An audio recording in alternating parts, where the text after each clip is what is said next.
I promised you a car vlog. You're getting a car vlog.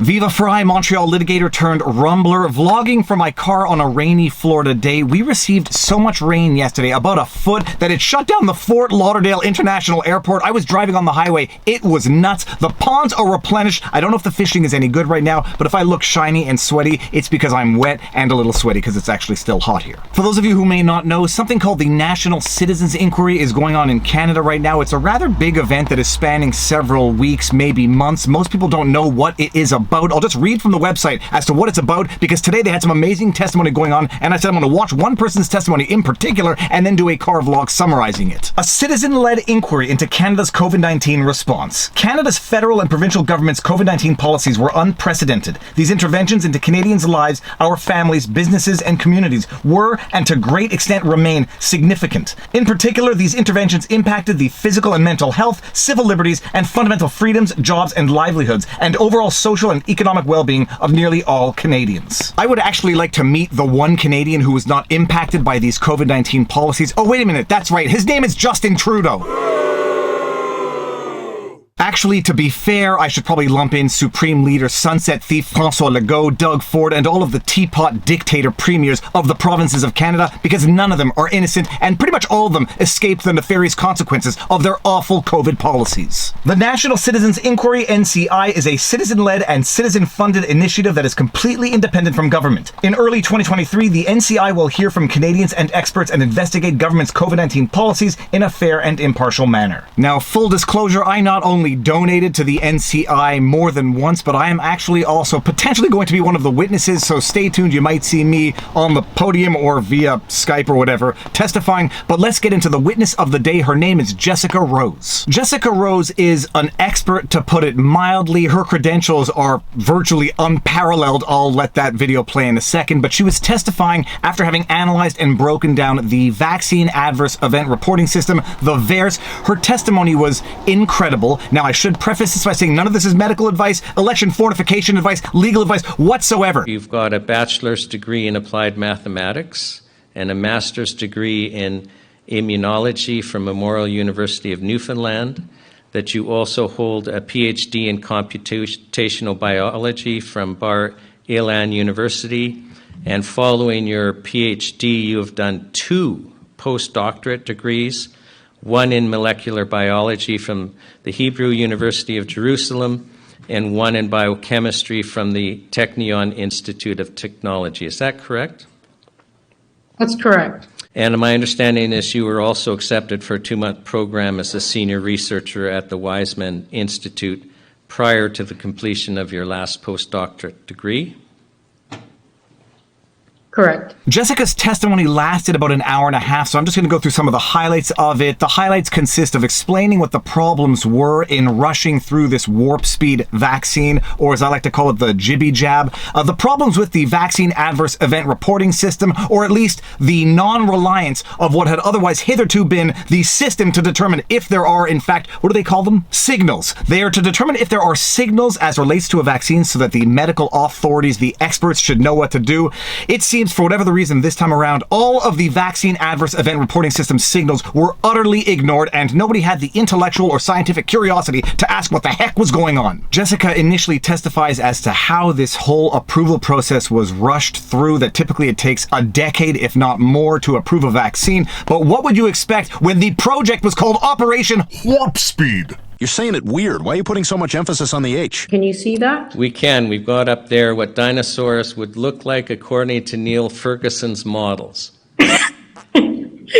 Yeah, I really need to reinforce the fact that we're dealing with products in terms of the COVID-19 products, especially the mRNA, that were rushed through clinical trial testing. Normally, a conventional vaccine takes approximately 10 years to get to market, and we reduced this time frame down to less than a year. And these trials are basically the foundations upon which all the decisions were made, and the mantra that we've been hearing for 3 years, safe and effective, are based on. Not only that, but these are kind of the springboard upon which all subsequent trials were based on. And these trials are exceedingly bad. And they not only do not provide evidence of safety and efficacy, they actually provide the opposite, in my opinion. And I've gotten pretty deep into this data. It's very difficult for me to understand how anybody could make claims of safety and or efficacy when there simply wasn't enough time. Genuine safety testing was impossible. That is a fact. And the effects of doing this Operation Warp Speed rushed clinical trial thing in the context of novel transfection technologies is absolutely unknown. This is a fact. We don't know the effects. We should have done studies for years, perhaps even decades. And while we're on the topic of stating the obvious, the arguably but not so arguably most shocking thing that occurred during the Pfizer clinical trials was the elimination of the placebo group by injecting them with the jibby jab 3 months or 6 months, something after the clinical trial, basically eliminating the placebo group, which would make long-term analysis of the placebo group impossible. Instead of a 2-year follow-up, what happened in the case of the Pfizer clinical trial, number here, is that the placebo participants were unblinded and injected with the product. So the placebo group was intentionally lost. And if you don't know what that means, it basically means that if you had any kind of trial or experimental data that was being collected at some point, it's lost at this point. Without a placebo group, you have no comparison. Jessica then goes on to a very detailed explanation as to how the jab worked or was supposed to work. It's well beyond my pay grade as a lawyer, and I don't want to make any mistakes in summarizing that analysis. So if you want to get into the technical details of it, go watch her testimony. It's on Rumble, and if it's not on Rumble, I will have put it on Rumble. But after that, Jessica Rose gets into some very interesting subjects. The VAERS reporting system. We had almost 90,000 entries into VAERS.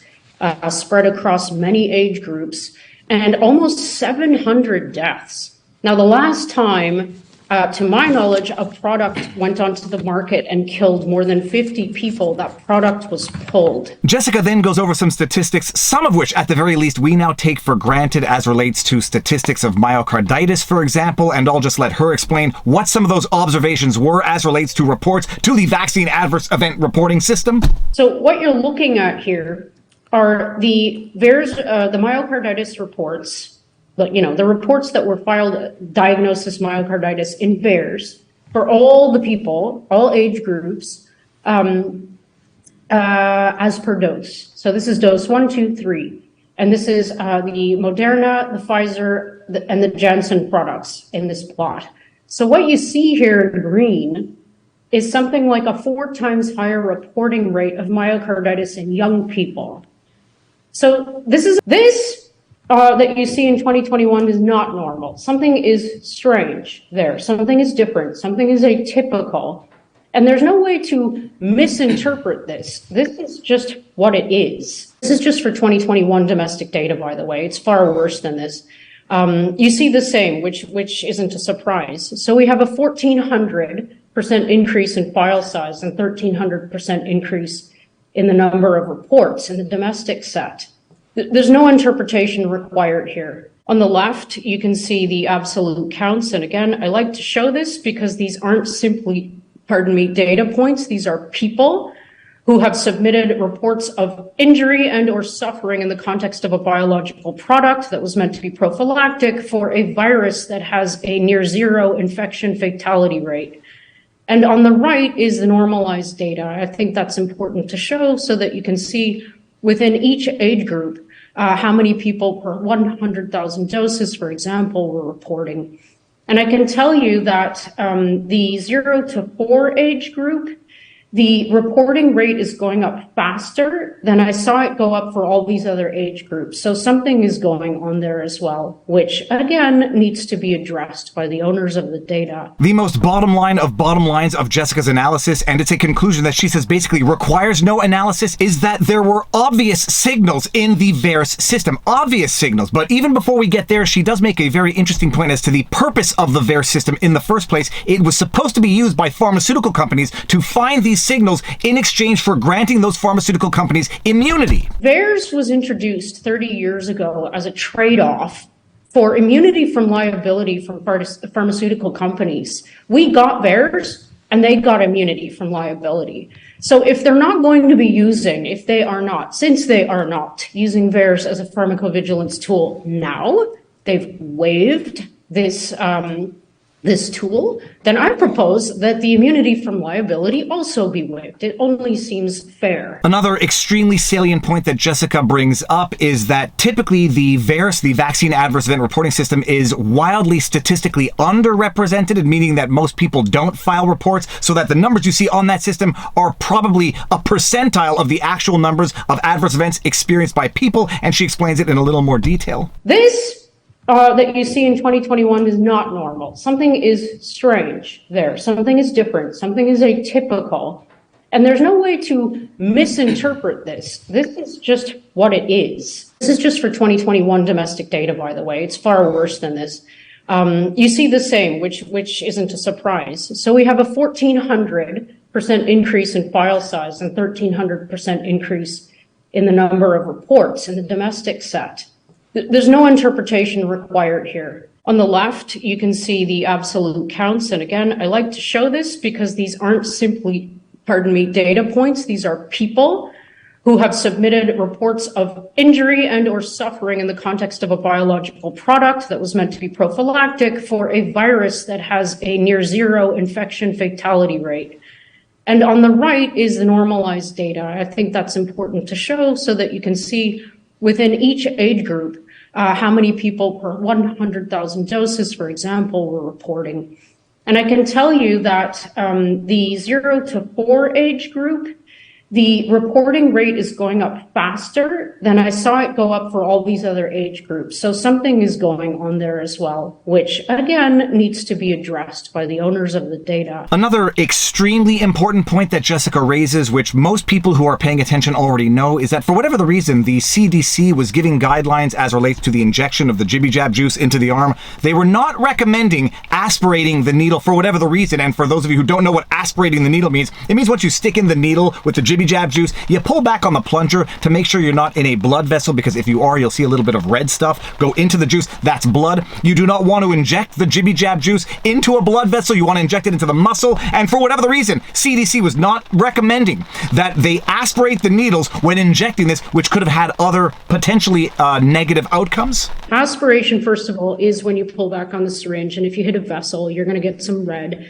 and that means you're in the wrong place, right? You don't want to inject it into the blood because that's not where it's supposed to go. It's supposed to go to the muscle, like you said. So they were actually recommending, and by they I mean the CDC on their website, not to aspirate. And I can't figure out why they would have been doing that, because everyone should have been doing that.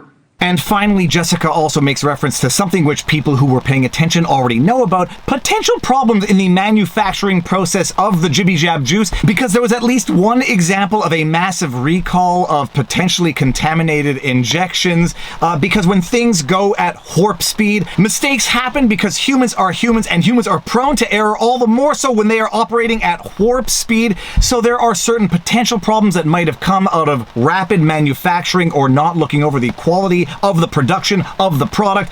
Jessica talks about all of it. She makes some amazing points. She has credentials that cannot be rivaled and cannot be disputed. So if you're not following the National Citizens Inquiry, it's almost as long as the commission in Canada that lasted 6 weeks investigating Justin Trudeau's ratified, non-corrupt, totally lawful, and totally legal conduct as relates to the invocation of the Emergencies Act. But the NCI is going to be going on for a while. I might actually be a witness, so stay tuned for that. Jessica Rose's testimony testimony. Extremely interesting, extremely important. If you haven't seen it, go watch it. I will link down to her testimony somewhere in this video. And that is not so much an analysis, because I'm not in a position to analyze the words of an expert who knows exponentially more than me. I can just compare her explanations to other people's explanations, like Dr. Fauci, who said that natural immunity was not really relevant in the context of the COVID.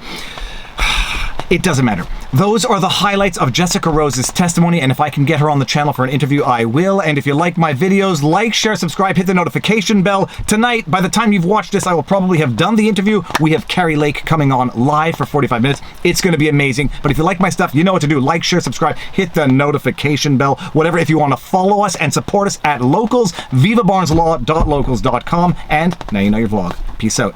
Oh, he's a happy guy. Oh, he's happy. It's my cat. He's very happy. So Say we hi. have one more question for you. Okay.